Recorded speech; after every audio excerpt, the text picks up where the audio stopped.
Good evening, I'm Rob Bacco. First at 9, we may be in the middle of summer, but there is already concern they may not be enough space in our emergency shelters this coming winter. Francis Watson joins us live at a church shelter with what organizations like that are doing to prepare for the drop in temperatures later this year. Francis? Yeah, Rob, last winter, emergency shelters like the one here at Grace United Methodist were open for more than 50 days, keeping an average of about 180 people out of the elements each night. But with winter just months away, community partners are scrambling to make sure they've got enough resources to shelter as many people as possible. Once it gets super cold and starts raining or snowing, you're in the elements.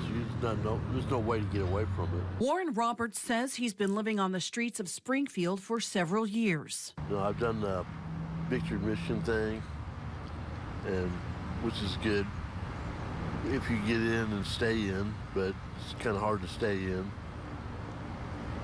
But other than that, I'm out on the streets.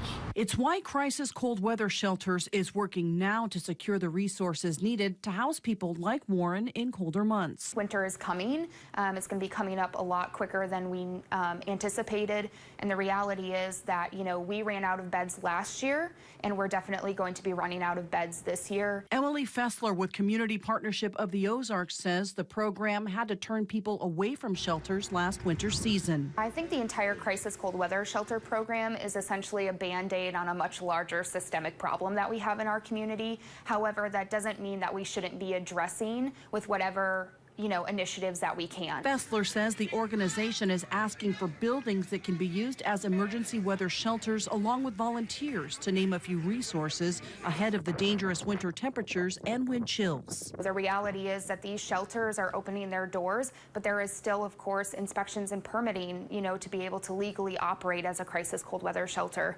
And so the reality is that capacity is limited unless we can onboard more shelters. If the need is there and the demand is increasing, then we should still be responsive to that. Warren says it's good to know that there are those working to help him during his time of need.